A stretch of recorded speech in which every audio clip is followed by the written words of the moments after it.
سامعین کرام، آپ سن رہی ہیں ایک خوفناک اردو کہانی جس کا نام ہے ہوش ربا۔ یہ اس سلسلے کی قسط نمبر 20 ہے۔ مجھے امید ہے آپ کو میری یہ کاوش پسند آ رہی ہوگی۔ آپ نے اگر ابھی تک میرا چینل مائی وائس سبسکرائب نہیں کیا تو ابھی میرے چینل کو سبسکرائب کر کے بیل نوٹیفیکیشن آن کر لیجئے تاکہ آنے والی ہر نئی کہانی کی اطلاع بر وقت آپ تک پہنچ سکے۔ وہ اپنا ماضی یاد کر کے ایک دم سہم گیا۔ وہ جلدی سے کپڑے پہن کر باہر نکل آیا۔ باہر کالا چراغ اس کا منتظر تھا۔ وہ ایک کرسی پر نیم دراز تھا۔ محسن راؤ کو آتا دیکھ کر سنبھل کر بیٹھ گیا اور اسے دلچسپی سے دیکھنے لگا۔ کیا دیکھ رہے ہو؟ محسن راؤ نے پوچھا۔ نہا کر تو تمہاری شکل نکل آئی۔ محسن، تم ایک خوبصورت انسان ہو۔ اب کہاں خوبصورت رہا، میری خوبصورتی تو تمہاری بقا نے دیمک بن کر چاٹ لی۔ بے ساختہ اس کے منہ سے نکلا۔ پھر اسے خیال آیا کہ بقا کے بارے میں کالے چراغ کے سامنے ایسی بات نہیں کہنی چاہیے۔ ایک تو وہ اس پر جان دیتا تھا اور اب وہ اس دنیا میں بھی نہیں رہی تھی۔ تم ٹھیک کہتے ہو، کالے چراغ نے پھیکی سی مسکراہٹ کے ساتھ کہا۔ تمہیں میری بات بری لگی؟ محسن راؤ نے معذرت خواہانہ انداز میں پوچھا۔ سچی بات کا کیا برا ماننا، اس نے بے نیازی سے کہا۔ آؤ چائے پیو۔ محسن راؤ ایک کرسی کھینچ کر بیٹھ گیا، پھر اس نے ٹرے اپنے سامنے کھسکائی اور اس میں ایک کپ دیکھ کر کالے چراغ سے مخاطب ہوا۔ ٹرے میں ایک کپ ہے؟ ہاں، یہ تمہارے لیے ہے، میں چائے نہیں پیتا، کالے چراغ نے کہا۔ پھر تھوڑے توقف کے بعد بولا، تمہیں چائے بناتا دیکھ کر مجھے تمہاری بہن یاد آ گئی۔ بہن کا ذکر سن کر محسن راؤ پریشان سا ہو گیا۔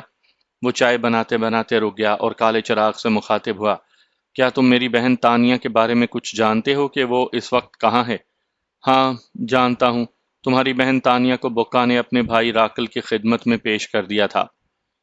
جس طرح میں بقا کو نہ پا سکا ویسے ہی راکل تانیہ کو حاصل نہ کر سکا۔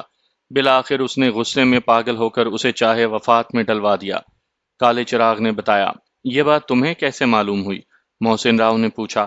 مجھے راکل نے بتائی، کالے چراغ نے بتایا۔ یہ چاہے وفات کیا ہے؟ تم اسے موت کا کنواں سمجھ لو، کالے چراغ نے وضاحت کی۔ اس کنویں میں پھینکوایا جانے والا شخص کبھی زندہ نہیں بچتا۔ کیا تم یہ کہنا چاہتے ہو کہ تانیہ مر گئی؟ محسن راؤ نے وضاحت چاہی۔ آثار تو یہی بتاتے ہیں، کالے چراغ نے گردن ہلا کر کہا۔ لیکن مجھے یقین ہے کہ میری بہن مر نہیں سکتی، وہ مجھے لینے آئی تھی، وہ مجھے ضرور لے کر جائے گی، محسن نے بڑے یقین کے ساتھ کہا۔ میرا دل بھی یہی کہتا ہے کہ وہ زندہ ہے، وہ مرنے والی چیز ہی نہیں۔ تم دونوں ضرور اپنی دنیا میں واپس جاؤ گے۔ یہ کہہ کر کالا چراغ اچانک کھڑا ہوا اور اس نے اپنے لباس سے ایک چمکدار خنجر نکال لیا۔ کالے چراغ نے اچانک کھڑے ہو کر جس انداز سے خنجر نکالا تھا، وہ انداز محسن کو پریشان کر گیا۔ اس نے جلدی سے چائے کا کپ پرچ میں رکھ دیا اور اسے حیرت بھری نظروں سے دیکھنے لگا۔ میں اب چلتا ہوں، کالے چراغ نے خنجر اس کی طرف بڑھاتے ہوئے کہا۔ یہ خنجر تم اپنے پاس احتیاط سے رکھ لو، ہو سکتا ہے کسی وقت اس کی ضرورت پڑ جائے۔ یہاں کوئی خطرہ ہے؟ محسن راؤ نے گہرا سانس لیا۔ نہیں، خطرہ کوئی نہیں، یہ تمہارے لیے بالکل محفوظ جگہ ہے۔ یہ خنجر میں نے تمہیں احتیاط کے طور پر دیا ہے۔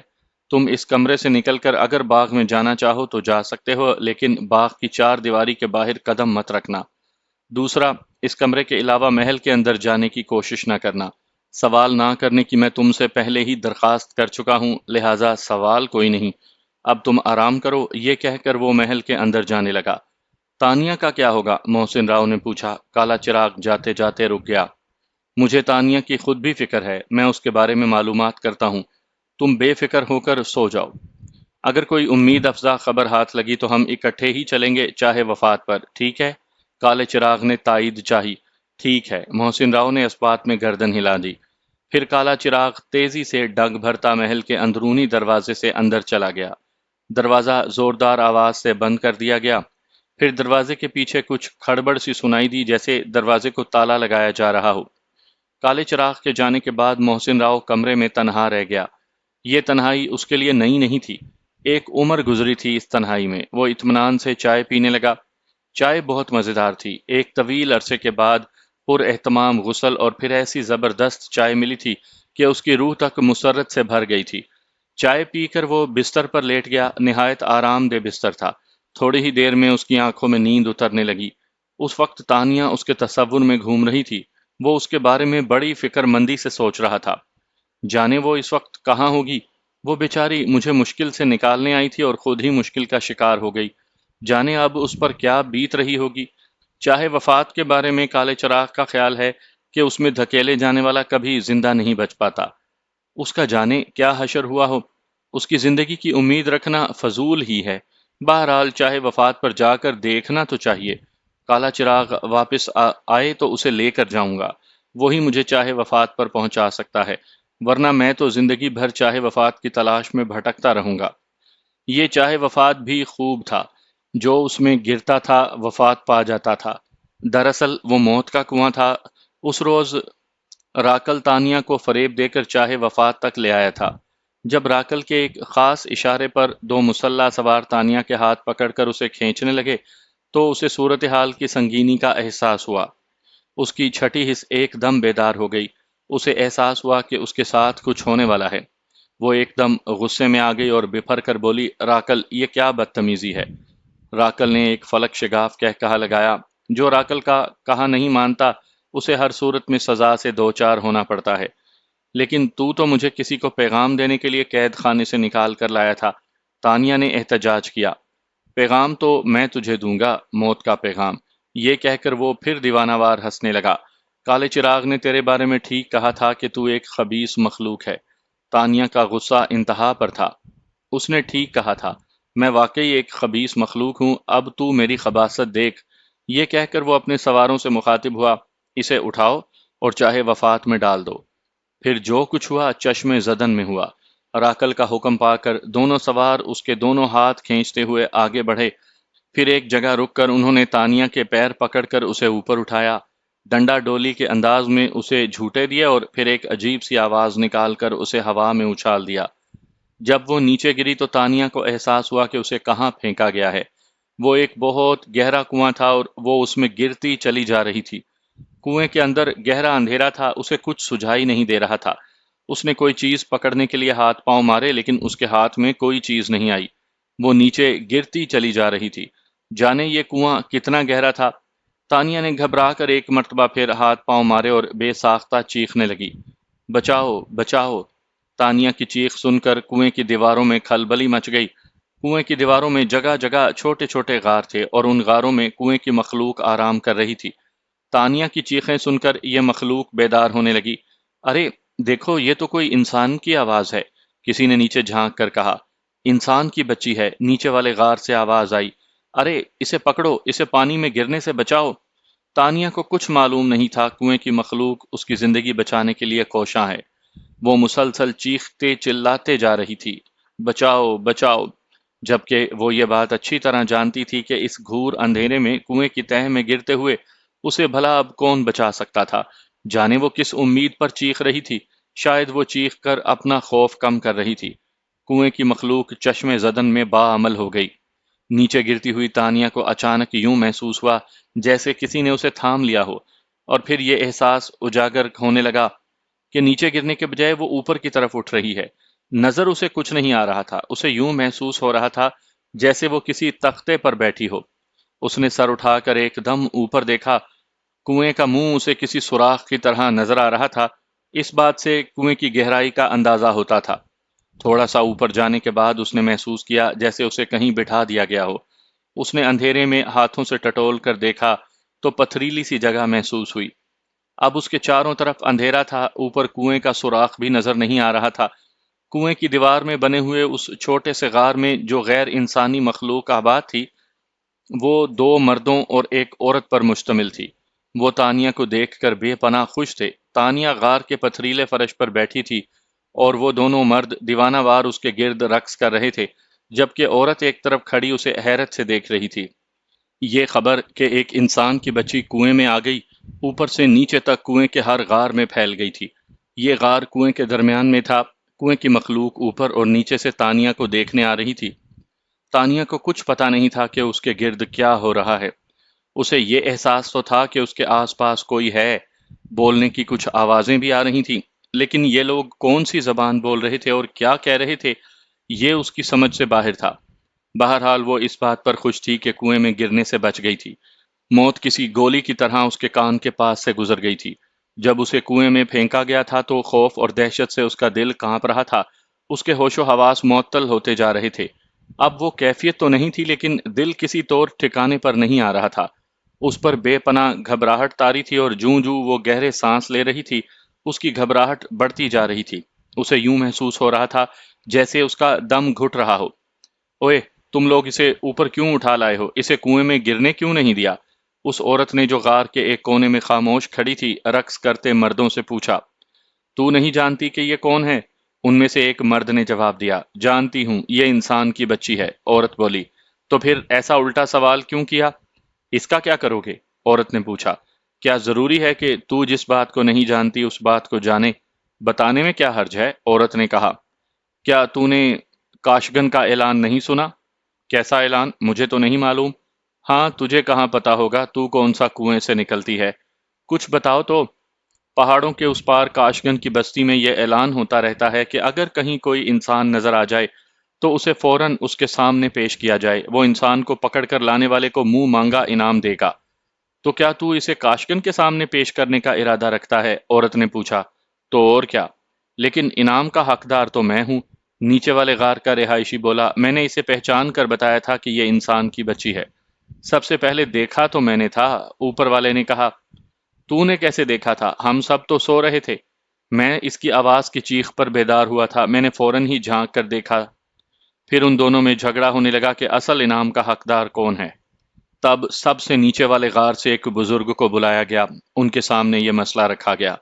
انہوں نے فیصلہ کیا کہ انعام کے دونوں حقدار ہیں، وہ بھی جس نے پہلی مرتبہ اسے دیکھا تھا اور وہ بھی جس نے تصدیق کی کہ وہ انسان کی بچی ہے۔ ادھر پنچایت لگی تھی، جرگا بیٹھا ہوا تھا، فیصلے ہو رہے تھے، اور ادھر اسے کچھ پتا ہی نہیں تھا کہ اس کے بارے میں کیا طے ہو رہا ہے۔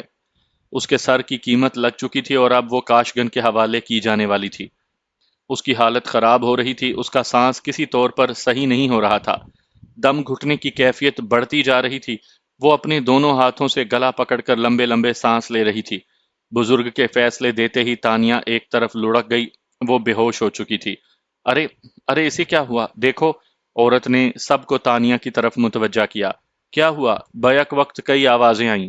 یہ ہوش گنوا بیٹھی ہے، اسے جلدی سے پہاڑوں کے اس پار لے جاؤ ورنہ یہ مر جائے گی۔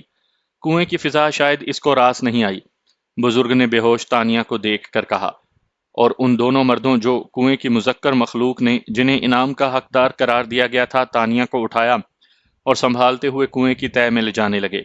وہ بہت گہرا کنواں تھا، اسے چاہے وفات ٹھیک کہا جاتا تھا۔ کنویں کی تہہ میں کوئی تیل جیسی چیز ابل رہی تھی، اس سے دھواں اٹھ رہا تھا۔ اس سیال میں گرتے ہی آدمی ریزہ ریزہ ہو جاتا تھا۔ پھر اس کنویں کی فضا مسموم تھی، اسی لیے تانیہ بے ہوش ہو گئی تھی۔ وہ دونوں اسے سنبھالے ہوئے تہہ میں جانے کے بجائے سیال جہاں ابل رہا تھا اس کی گرمی کافی اوپر تک محسوس ہو رہی تھی، وہاں ایک غار میں داخل ہو گئے۔ یہ غار خالی تھا، دراصل یہاں سے باہر نکلنے کا راستہ تھا۔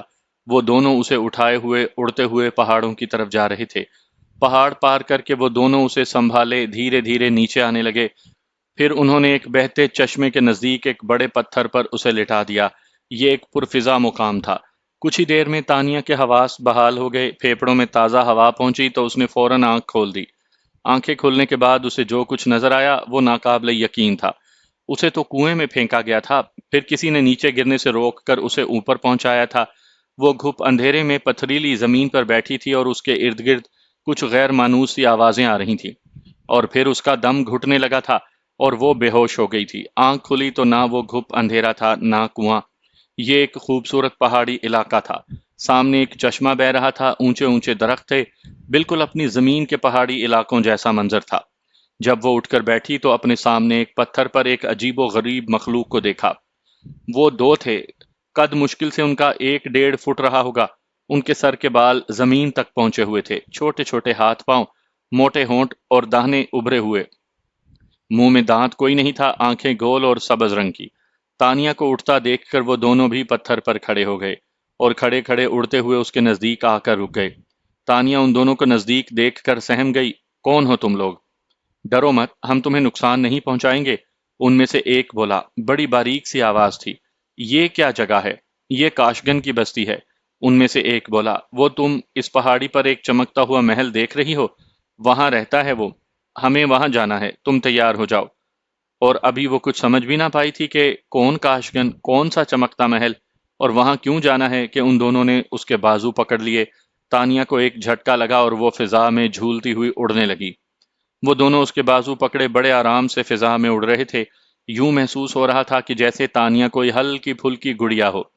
کچھ ہی دیر میں وہ اس چمکدار محل کے سامنے پہنچ گئے۔ وہ ایک گیند نما محل تھا، بہت بڑا۔ اس میں صرف ایک دروازہ تھا اور وہ پورا محل سونے کی طرح چمک رہا تھا۔ کنویں کی مخلوق اسے سیڑھیوں پر چھوڑ کر دروازے پر پہنچی۔ جاتے ہوئے ان میں سے ایک نے کہا کہ تم آرام سے سیڑھیاں چڑھتی ہوئی اوپر آ جاؤ، ہم جا کر دروازہ کھلواتے ہیں۔ تانیہ جب اوپر پہنچی تو دروازہ کھل چکا تھا۔ دروازے کے اندر سے بڑی فرحت بخش ہوا آ رہی تھی اور ایک نیزہ بردار شخص رنگ برنگے کپڑے پہنے کھڑا تھا۔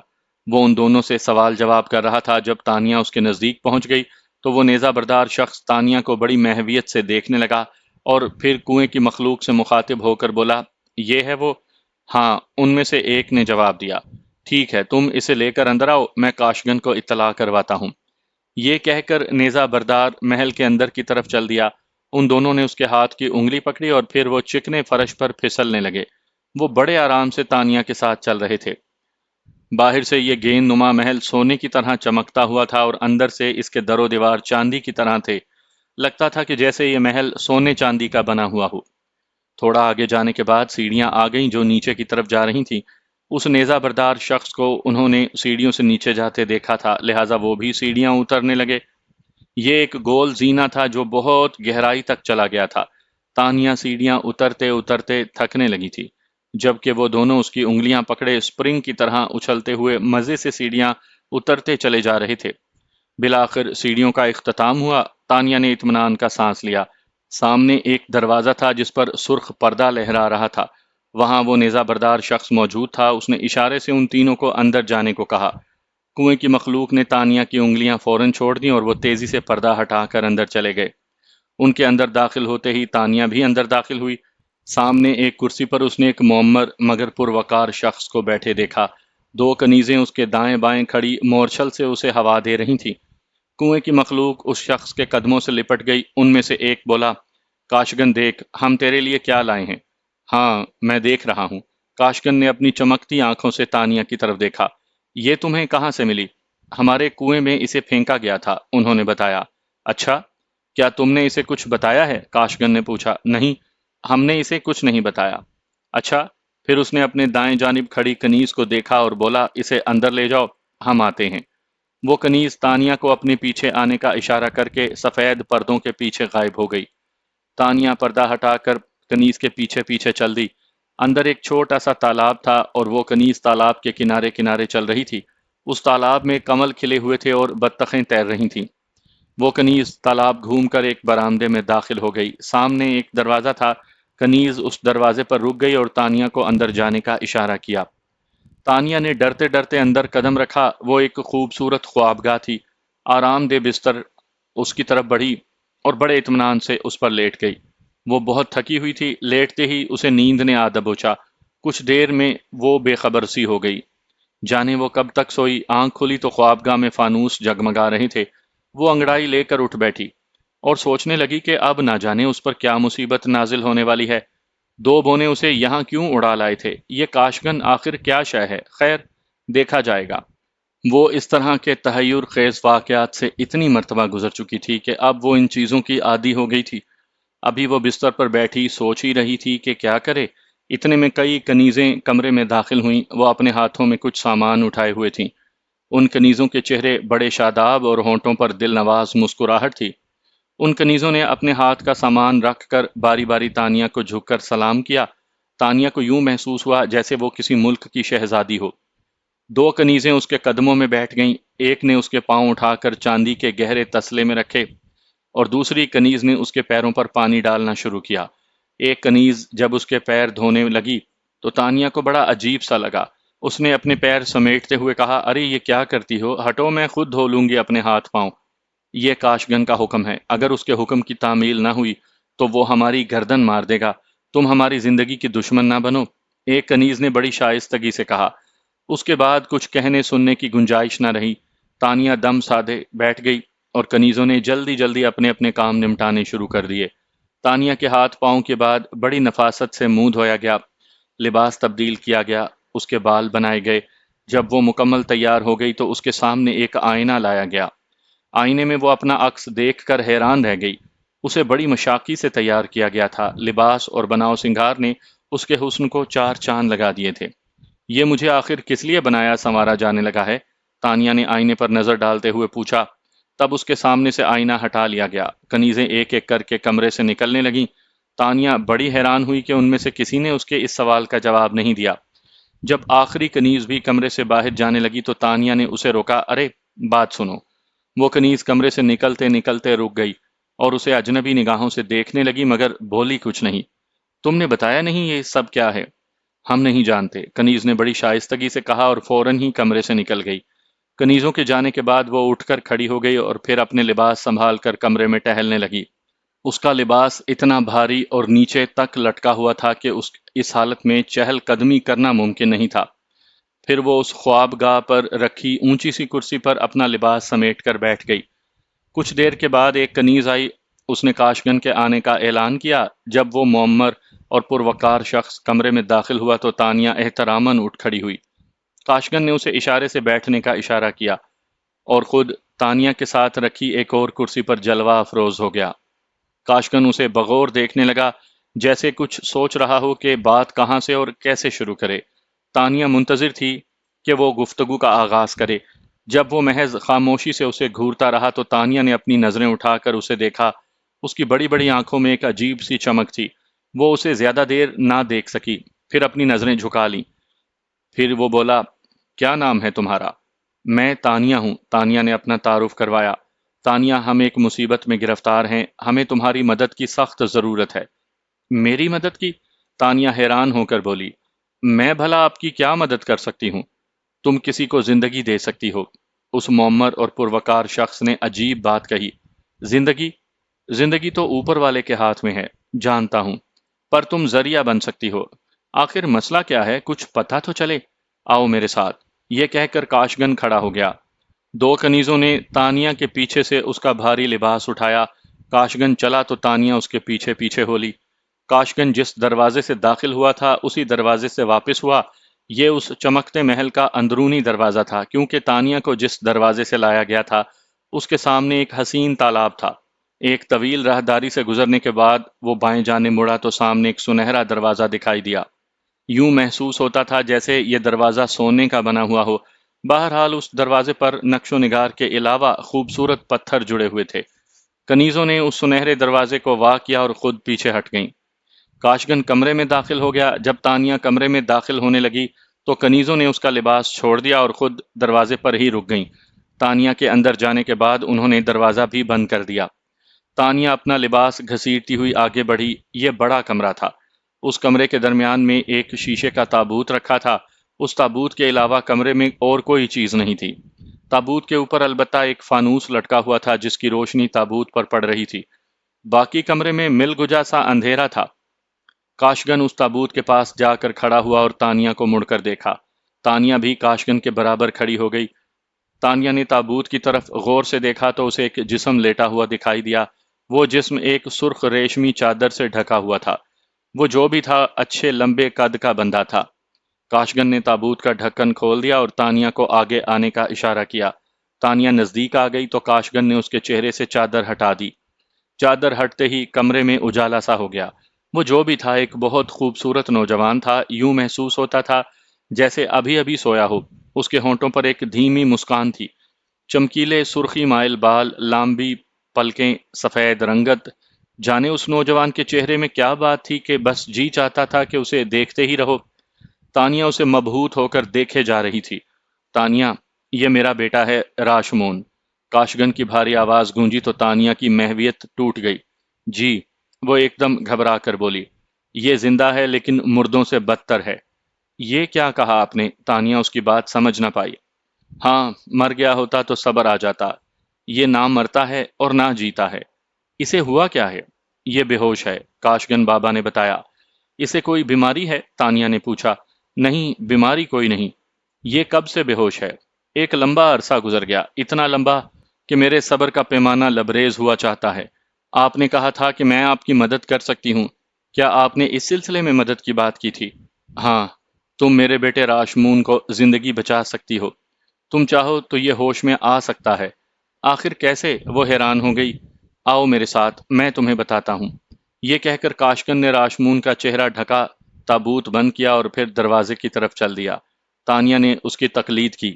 دروازے پر کنیزیں موجود تھیں۔ تانیہ کے باہر نکلتے ہی انہوں نے تانیہ کا لباس سنبھال لیا۔ اب وہ اطمینان سے کاشگن کے پیچھے چلنے لگی۔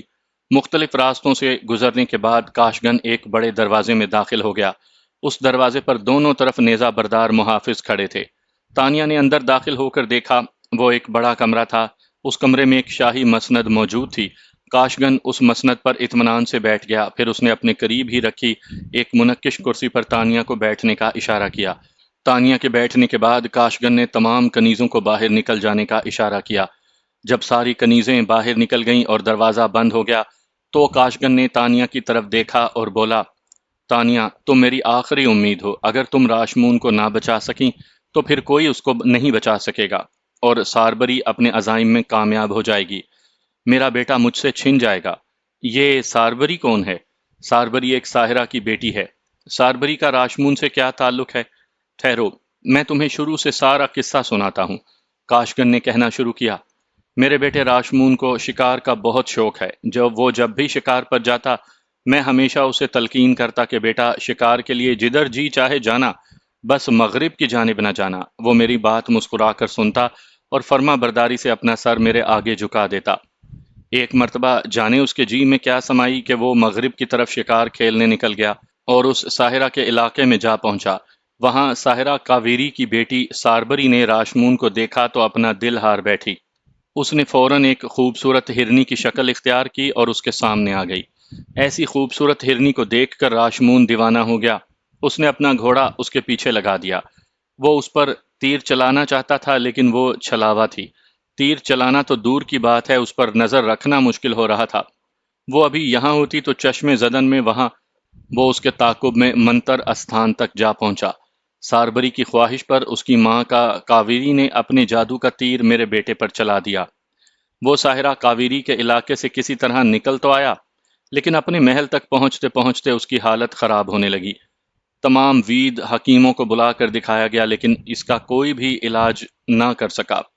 بالآخر وہ اپنے ہوش گنوا بیٹھا۔ جب وید حکیم اسے ٹھیک نہ کر سکے تو میں نے کئی ساحروں سے رجوع کیا۔ تب سارے قصے کا پتہ چلا۔ کاوری کے سحر کا توڑ ساحروں کے بادشاہ تین مورتی کے پاس ہے۔ وہ تین چہروں والا ساحر ہے، اسی لیے اسے تین مورتی کہتے ہیں۔ تین مورتی کی ایک شرط ہے کہ اگر کوئی انسان اس کی تینوں مورتیوں سے کہانی سن لے تو وہ اسے ایک ایسی چیز دے دے گا جس سے نہ صرف راشمون کو ہوش آ جائے گا بلکہ اس کی اس سحر سے بھی جان چھوٹ جائے گی۔ یہ تو کوئی ایسی مشکل شرط نہیں ہے، کوئی بھی شخص اس کی کہانیاں سن کر سحر کا توڑ لا سکتا ہے۔ اب تک 10 انسان اپنی جان گنوا بیٹھے ہیں، کاشگن نے انکشاف کیا۔ جان گنوا بیٹھے ہیں؟ تانیہ نے حیرت زدہ ہو کر پوچھا۔ ہاں، دراصل تین مورتی کی ایک شرط اور ہے کہ جب وہ کہانی سنا رہا ہو تو وہ انسان درمیان میں بولے گا نہیں۔ اگر بولے گا تو اپنی جان سے جائے گا۔ نتیجہ یہ ہے کہ اب تک 10 انسان تین مورتی کی کہانیوں کی بھیٹ چڑھ چکے ہیں۔ ایک تو انسانوں کا ملنا ہی کارے دار ہے۔ میں نے جانے کس کس طرح اور جانے کہاں کہاں سے انسانوں کو حاصل کیا، یہ میں ہی جانتا ہوں۔ اب تم میری امید کا آخری چراغ ہو، کیونکہ اس شہر کی میعاد 2 برس ہے۔